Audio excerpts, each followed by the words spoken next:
Welcome to the Harvesting Wisdom podcast. Together we explore the vast landscapes of life, delving into the rich soil of experiences, sowing the seeds of curiosity, and harvesting the profound wisdom that each episode unfolds.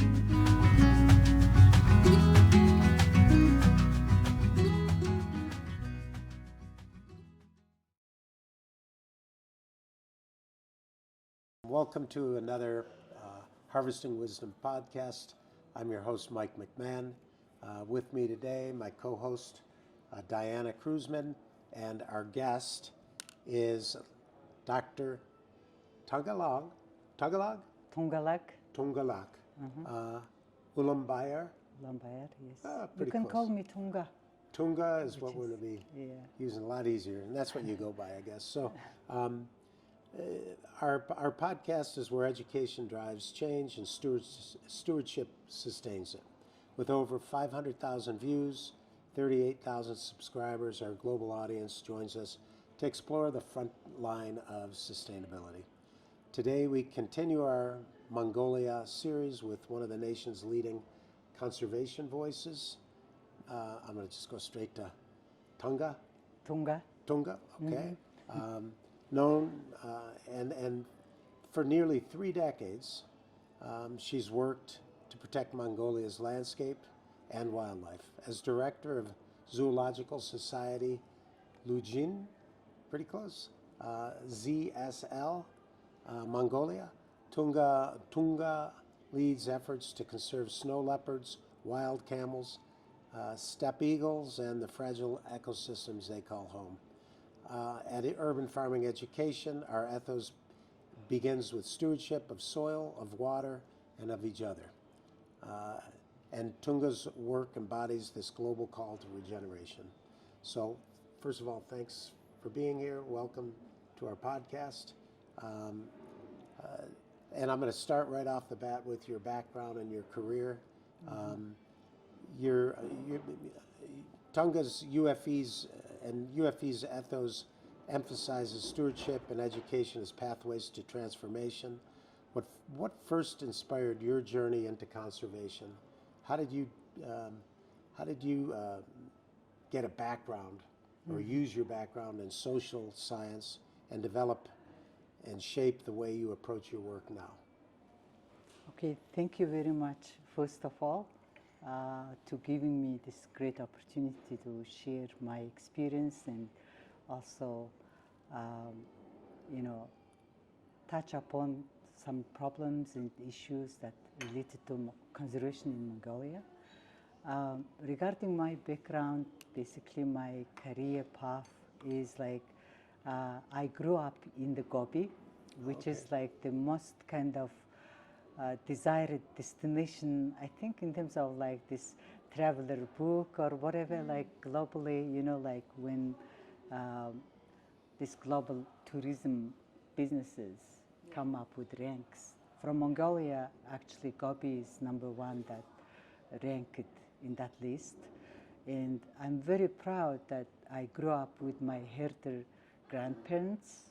And it happened that my mother was student when she gave birth to me. And at that time, it was socialist time. And it was not allowed that students take maternity leave. So that's why she left me with my grandparents when I was only 2 months old. Wow.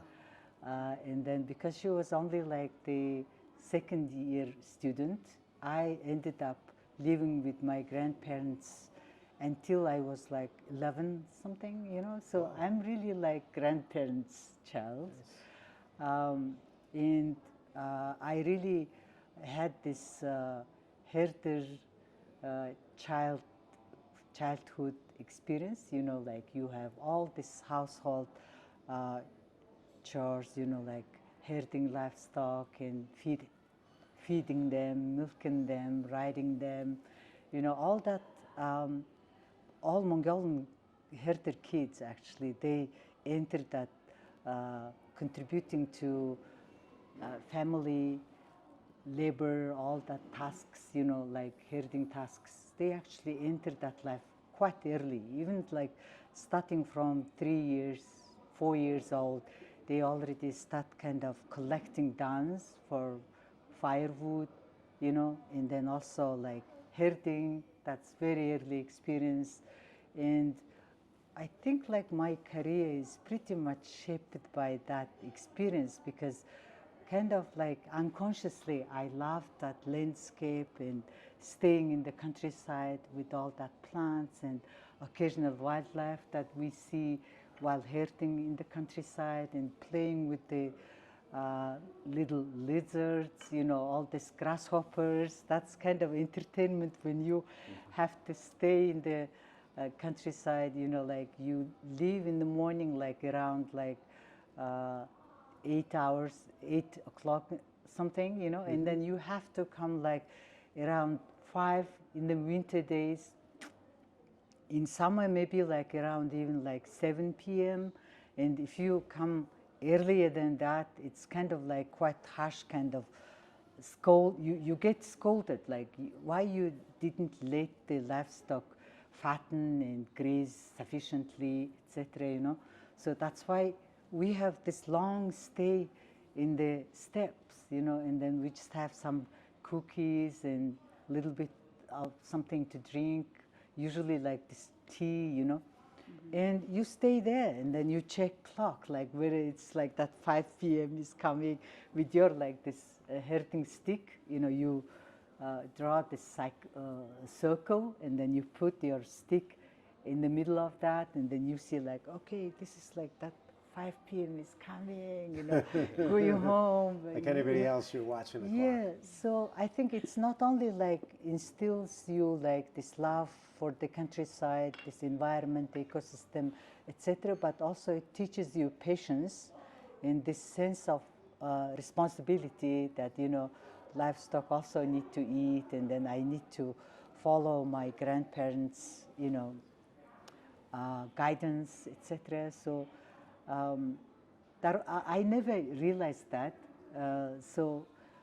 Later on, when I went to Moscow State University to study linguistics and literature, I studied there like for 6 years. Wow.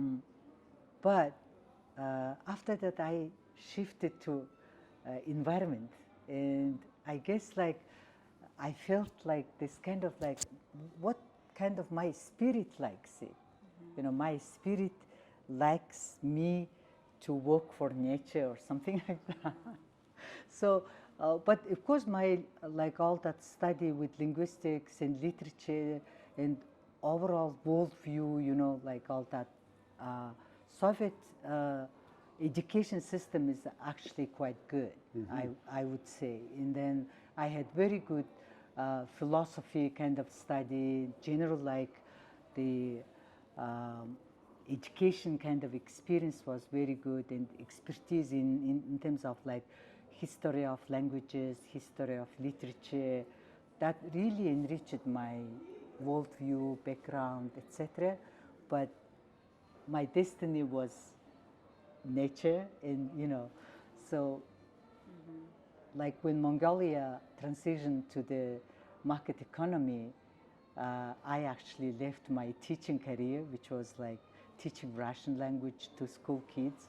I very much enjoyed actually working with kids. My career path like is a kind of young teacher. I received most of these titles, showing basically like I was performing quite well. But with the market economy, teacher salary went quite down, you know, and then lots of international projects came to Mongolia, and Mongolia opened up to the world. Before it was very much closed kind of country, only like under the Soviet influence, etc. But now when Mongolia opened up, we had lots of international organizations coming to Mongolia, and then they really needed people speaking foreign languages. And then that gave me great opportunity to start working for international organizations. And because of that, most of my career was with international organizations like United Nations and this INGOs like ZSL, you know. I worked also for this New Zealand Nature Institute in my very early stage. And then during that time, I actually learned this participatory rural appraisal method. You know, like, because when Mongolia opened, they saw, probably like international organizations saw, that the Mongolia had very top-down style, because we were emerging from that centrally planned, top administrative kind of system, and then everybody, scientists, and then all these practitioners, they were looking at the herders or local community, like from top down, like these people don't know much. We are the ones who need to guide them how to herd and how to feed the livestock, how to care about the environment, etc. And then also, like, the socialist heritage towards the environment was like kind of very utilitarian, I would say. Like, the humans need to exploit the natural resources, and then there was not much sense of like caring about nature.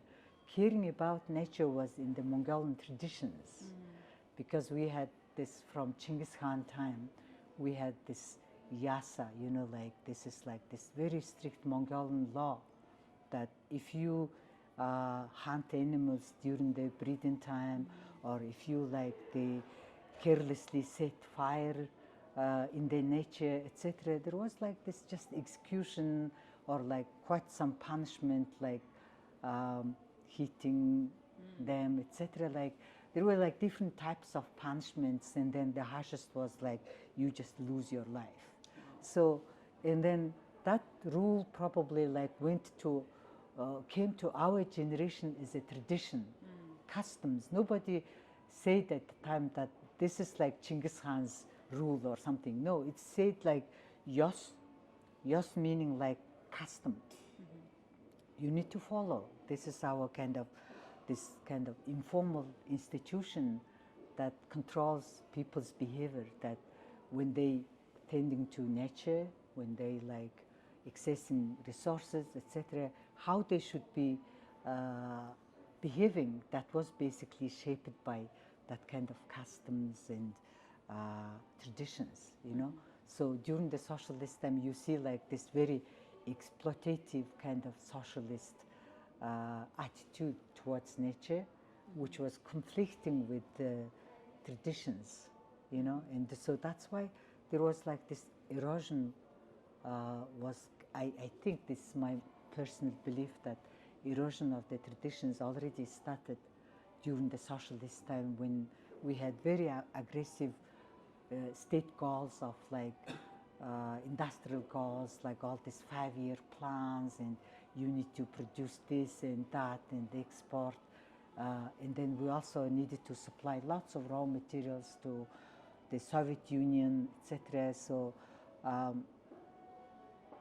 from that time, like they really needed someone who value traditions and who also need to work with the local herders to get that traditional wisdom, right? Because these foreign experts come into Mongolia, see that it's too much like the top-down, you know. So lots of kind of participatory projects started, like community-based rangeland management, community-based forestry. Most of the donor projects started that way. We need to talk to local herders. Globally at that time, it was also, there is this shift. You know, also we know that in the environmental science history, in human and nature, this coupled world, initially humans were separate from the nature, right? And then like in 50s, 60s, 80s, there was this recognition that actually humans are also part of the nature. And then we need to respect, and you know, after all this industrial revolution, all that stuff. Right. So that influenced when these foreign experts to come to Mongolia, and then they also worked with these Mongolians who speak English, and you know, who helped them. And then I was very lucky one to taught all this participatory rural appraisal methods. Like I had colleagues from India who collaborated with Robert Chambers, who is from the UK, who is almost like the father of this participatory approach, that this local people's wisdom, and then their participation in environmental conservation, planning, management, everything needs to be considered, So that's why, with my this background of the herder livelihood, knowing herder livelihood, knowing what their problems, issues, etc., and then plus my knowledge of foreign language, and then this newly acquired skills of the participatory facilitation, working with the local communities.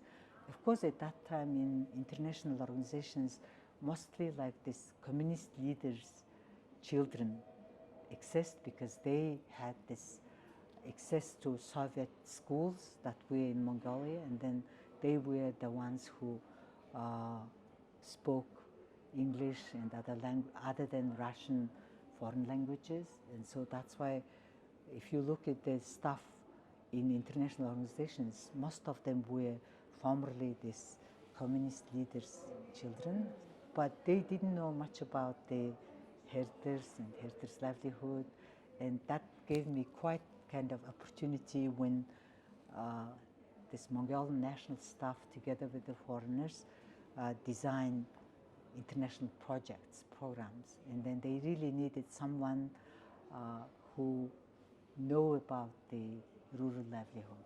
So that gave me great opportunity.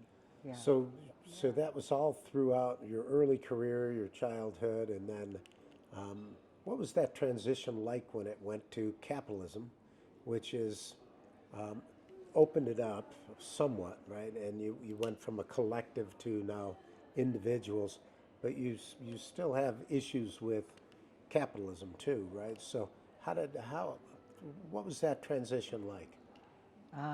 Like in terms of my personal perspective, it gave me lots of career opportunities, self-learning, because during the Soviet time, there was lots of this connection-related employment. Right. Like if some communist leaders' children coming from Ulaanbaatar, you studied in Soviet school, they had better access to employment and higher kind of managerial positions, etc. But even I graduated from the Moscow State University with very good grades, and then I was invited to study in postgraduate study.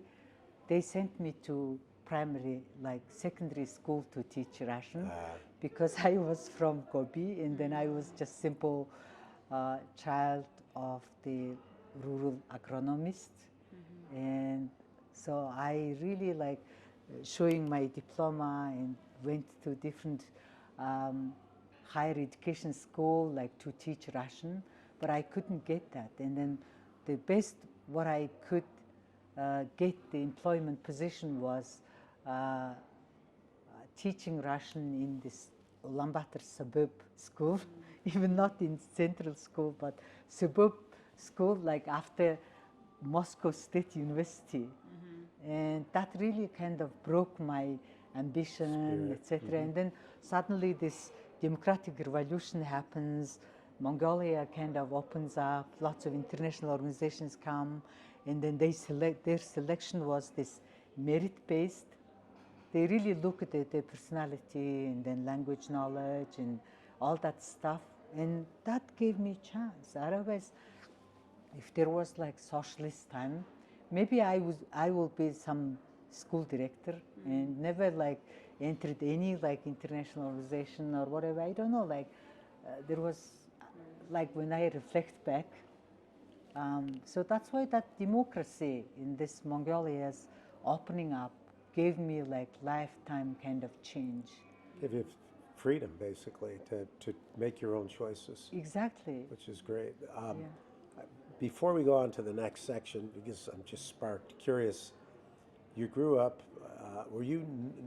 your grandparents nomadic? Did you go from higher elevations to lower elevations? Did you change pastures, or did you stay in the same spot for all 4 seasons? No, they were quite stationary because Okay. like my mom's younger brother. Like in Mongolia, most parents follow their sons rather than daughters. And then younger brother was the vet doctor of the socialist cooperative. Oh, wow. So that's why grandparents stayed with him, but they had like during the socialist time, the private livestock number was limited. You cannot have like more than 75 heads of livestock. Right. And because they were old people, what they knew was herding. So that's why they had the 75 livestock, and they were herding while my cousin, I guess that's my cousin, right? My Right, your mother's brother. brother's So children. he was like moving throughout this cooperative herders, like all this breeding things. This professional job was like go through all the herder households and treating sick livestock and all that stuff.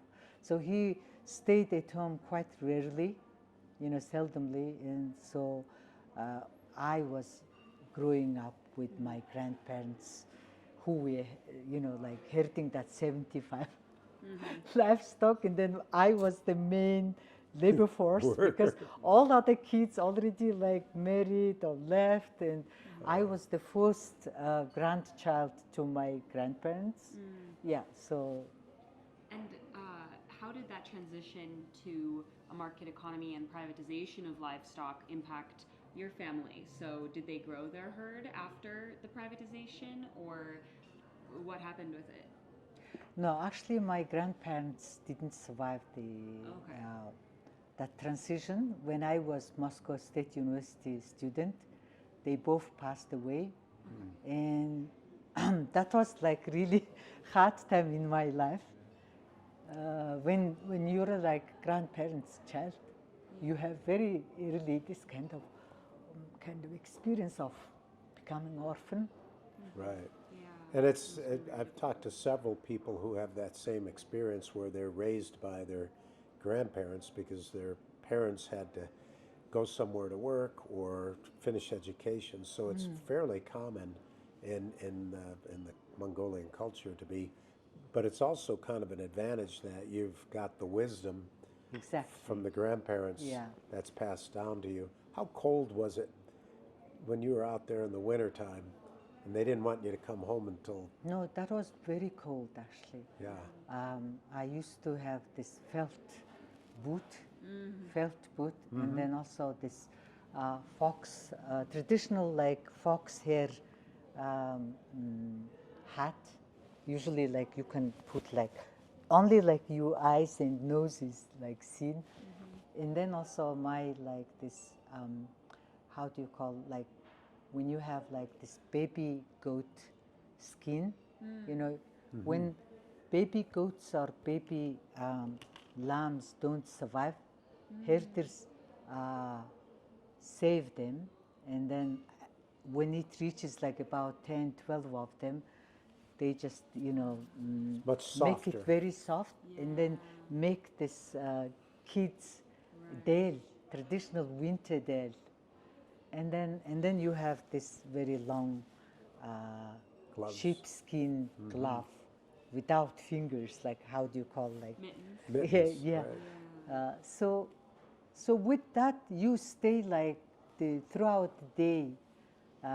Of course, if there is no snow storm or something, you stay there, and then what you do is like in the snow you draw like different pictures, and then you play as a teacher, like there are these tall grasses, and you imagine that these are kids, and then you're teaching them, and then if someone is not listening to you, you're scolding them. But you're by yourself, so Yeah, you're it's using like- your imagination. Exactly, like that. Crazy, That yeah. was my kind of like childhood play during the winter.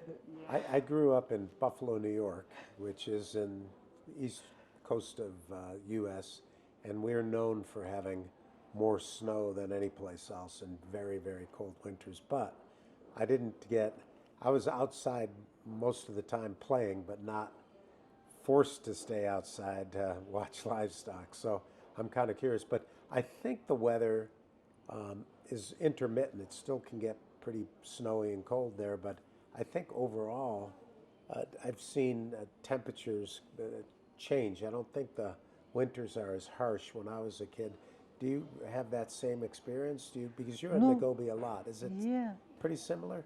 No, I think generally like in the Gobi, morning and evening is kind of colder, but during the day you have the sun kind of heat, you know, and then also you play a lot, jump and run. Like Mongolian herders, they are very resilient people, and children are also like very tough.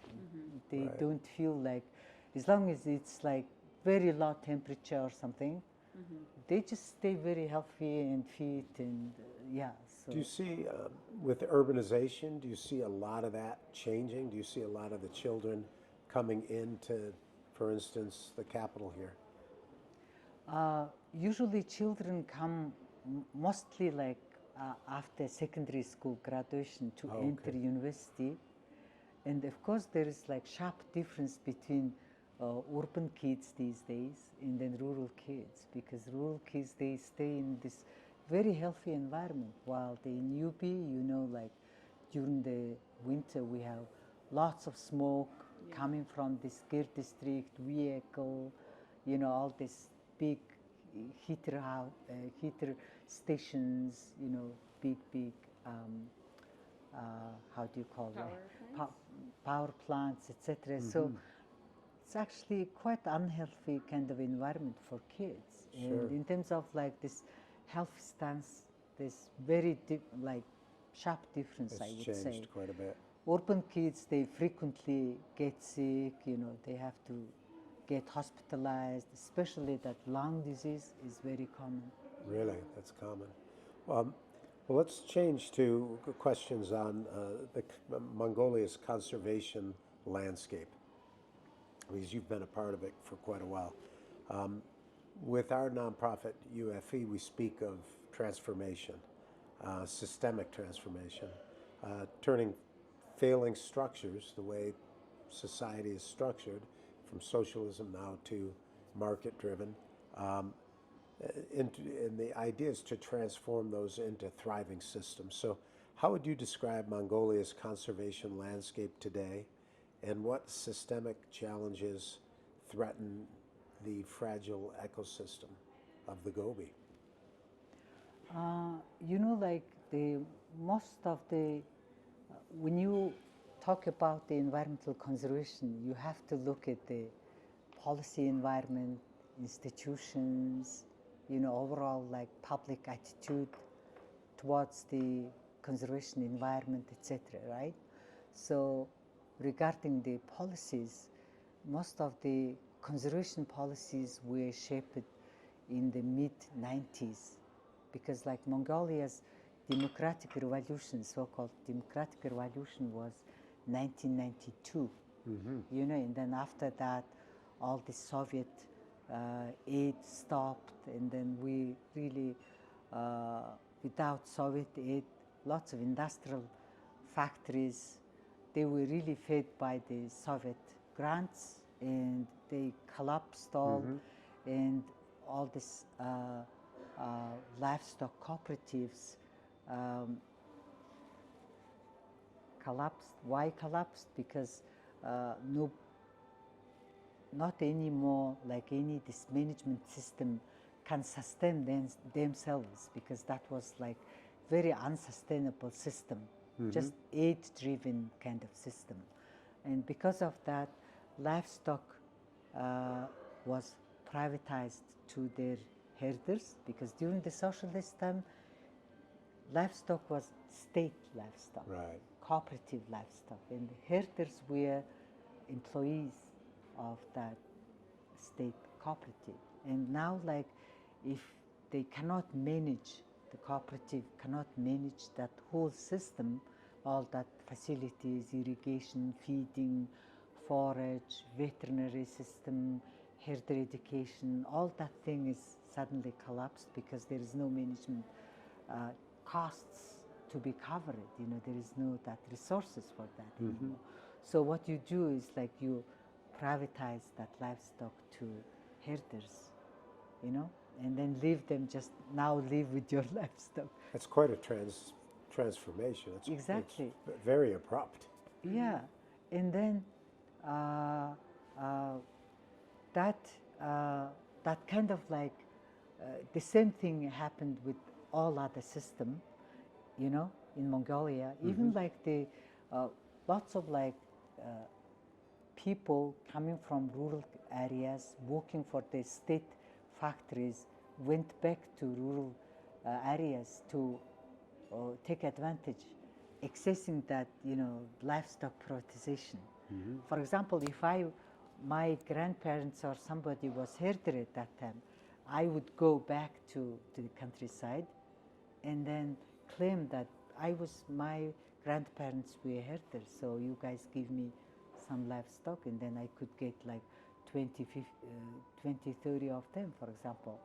You know, depending on like how long you served for the Soviet, the state cooperative, you could get the number of livestock distributed, you know. So etc. like this, the whole system changed, and because of that, in the mid-90s, when UN came to Mongolia, they basically guided that Mongolian conservation environmental laws were pretty much like obsolete, like, so that's why through the UN projects, I think like the kind of set of environmental laws were processed, you know, developed and approved. Mongolia joined most of the major environmental conventions, including biodiversity, climate change, desertification, etc. You know, like all this happened really like in the second half of the 1990s.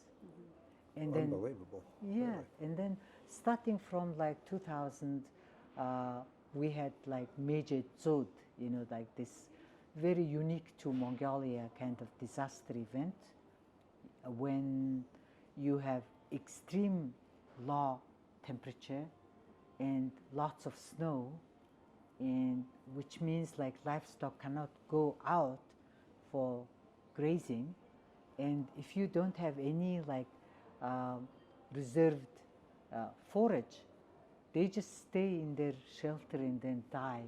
Freeze. Because of the cold or because of the hunger. And then that kind of like longer snowstorms, like maybe 1 day or 3 days, that will kill the whole herd. And then just in the matter of 3 days, you becoming poor. Right. You have nothing now. You have, so lots of like psychological trauma. And then when you define what's the disaster, the first thing is like this is traumatic experience.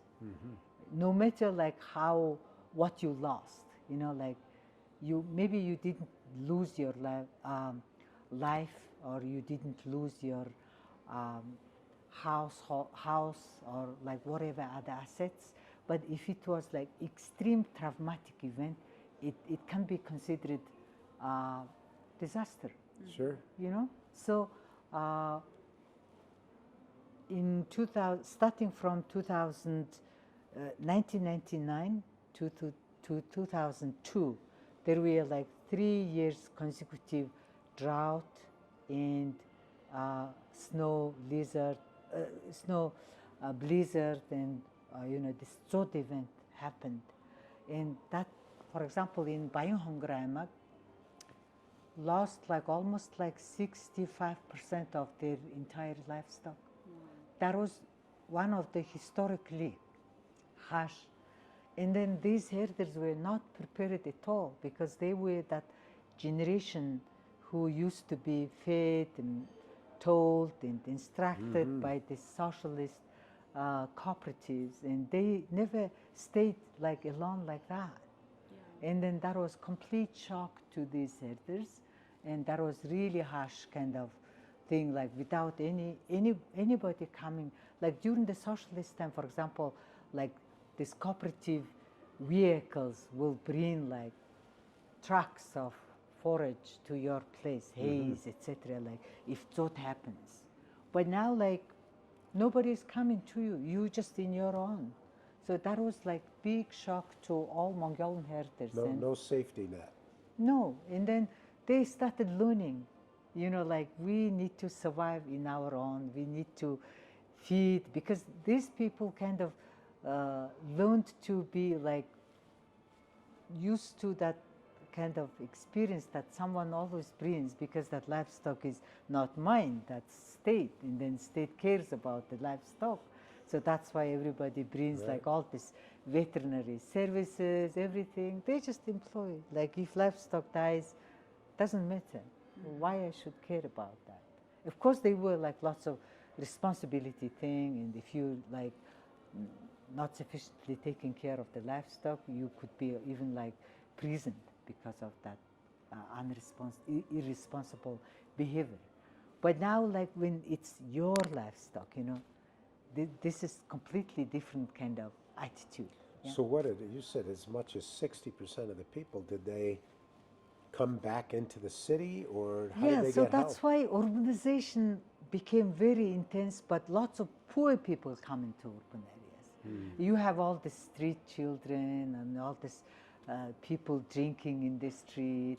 That's unknown to like socialist Mongolia, you know. Right. It So- broke the social fabric. Exactly. So we really, that transition was very hard. It was internationally Mongolian way of transitioning called shock and therapy, because that was so quick and without proper kind of transition of the state assets to, you know, this privatization, you know, all this capitalistic kind of arrangements, right? And that was too much like quick. If you like the communist leaders taking advantage of their access to information, like quite this kind of people taking advantage of privatizing big state factories, etc. You know, so that was like kind of unequal, not very fair, especially like when you accessing, because people didn't know like what's this, why I'm receiving this asset certificate, you know, like this kind of stock, how do you call like the certificate that issues like you earn that portion of the state factory. Like co-ownership, like a stake. Yeah, like I think it's like called like Promotion. stock certificate. Okay. Yeah, So they have a percentage of that. percentage of that. the, And if you hold like 1,000 of them, you are the bigger kind of holding the ownership is Right. with you, right? But That kind now, of thing. are these events, these climate events, still happening? Have they happened since the early 2000s? You're getting droughts for a few years, or the extreme colds for a few days. Does that still Yeah, take that place? like quite phenomenal one was that 3-year consecutive drought and Dzud time in very early stage of 2000, you know. Have you seen it since then? Has it come back? Yeah, like Every few because it years? was very snowy kind of time when you're traveling in the winter time, like just aftermath of the Dzud, there were lots of like this flash flood, like and because lots of livestock died, there were like all this wild wolf, foxes, and even domestic dogs eating up all these carcasses. and there was this problem of infection, and lots of people lost their livestock, and people coming to UB in search of, you know, like at least like kind of temporary job or something, you know. And then after that, the next one happened in 2009 and 2010. So in between, they were still like we had lots of like international projects, especially like UN projects, and then some larger INGOs like WWF coming to Mongolia, and then I think starting from 2008, WCS, you know, the Wildlife Conservation Society coming, and then later like 12 or something, 2012, TNC, the Nature Conservancy, coming to Mongolia. And so like basically initially it was more like multilateral organizations coming to Mongolia, and then later more like civil society, international NGOs coming to Mongolia. So I think like starting from 2003 to 2015, this environmental conservation aid came to Mongolia quite like big extent, and lots of Mongolians actually were employed, and they really helped the government to shape their environmental policies. Early ones, I said, like in late 90s, but it was just after socialist time. There were lots of like things needed improvements, and so that's why constantly laws and laws were revised, reviewed, and then after that also institutions, you know, the Environment Ministry and all other agencies at the provincial level as well, you know, there were changes happening. These were like rapid kind of conservation policy shaping up and institutions shaping up, etc. And then as you asked about the kind of state of the conservation in Mongolia, nowadays we have pretty good policy environment, policy context in Mongolia, mostly like by kind of resource-wise, like law on forestry, you know, law on water, law on wild species, etc. And then like also genetic resources, law on environmental protection, which is more like the overarching flagship law in Mongolia regarding environmental conservation, also law on protected area, etc. Like we have quite good kind of policy environment, relatively good policy environment. So it was, there was a form of aid that came immediately for people in need and trouble.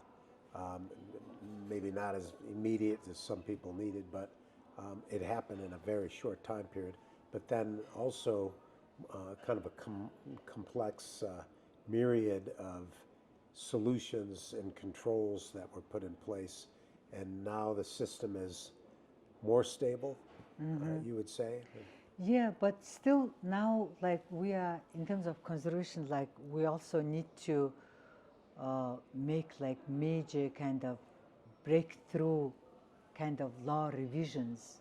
I see. Because, you know, like I was part of this World Bank policy and institutional review team. Like I think last year they did it. It was quite rapid kind of assessment because they didn't have much time. But, you know, like now increasingly most of the international like bilateral organizations, aid organizations and multilateral aid organizations, big INGOs, they haven't this environment and social standards. Like when they operating in developing countries, especially like with indigenous people or local communities, etc., they have to follow that kind of standards, whether their project is negatively influencing local environment, ecosystem, habitat, or local people's rights, you know, culturally offensive practices, anything like that. So from that perspective, most of the multilateral organizations having their own this kind of standards, so that they implementing staff members or like implementing representative offices in different countries, they have to follow that, because they were like some kind of scandals globally, that people come and then very rude to local people's customs, not respecting their rights, asking lots of like unethical questions, etc. So this is it became a little rigid. Some of the systems were were dropped down, and they weren't appropriating the culture of the local communities. right. But and that's still kind of an issue that's being worked through. Yes, now like everybody is working on that, and then also some of the local governments as well, like protesting all these international organizations coming and dictating us what to do, how to do.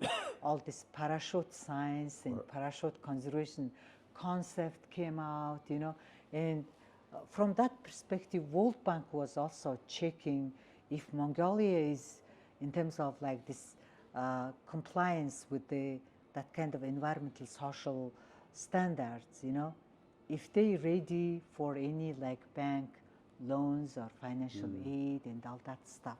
And then from that perspective, I was part of that review team, and then I looked at the Mongolian policies and institutions set up, etc. And then what I mainly observed is like our terms, conservation, environmental terms are pretty outdated. You know, like early 1990s, they were different perspective. But now, like we have, after that, it's almost like 3 decades. Things evolved. Yeah, things evolved, and then our laws even don't have now this term biodiversity. Right. It's always like environment protection, while the environment itself is like very broad term, right? Even our law is like law on environmental protection, Right. which like very overarching kind of policy framework. While now everybody is talking about biodiversity conservation, habitat, and then like when you're assessing their condition, you have to have this IUCN's different categories, like what is the plant, is it like extinct, is it like critically endangered? A lot of inventorying. Exactly. Like without that, how you know like your conservation efforts are making changes? Right, right. You know, is it like this? The categories are moving up or moving down? What you're doing? You know, like all that assessment is very important, and all these categories of the status of plants and wild species have to be in your regulations. While in Mongolia we have only three status now, like very rare, and then common, which is like, this is like from that Simple. early 90s, you know, too broad.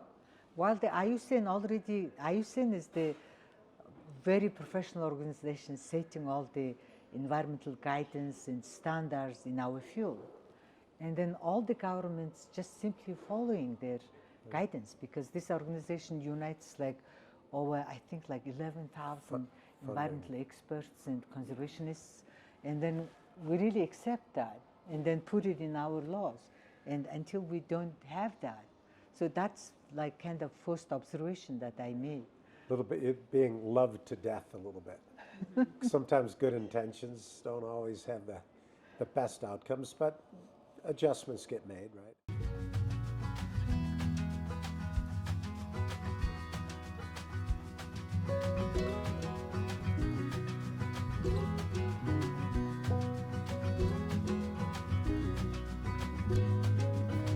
Thank you for joining the Harvesting Wisdom podcast.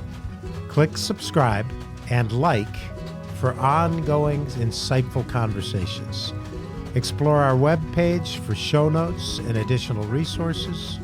Visit our guests' webpage for deeper insights.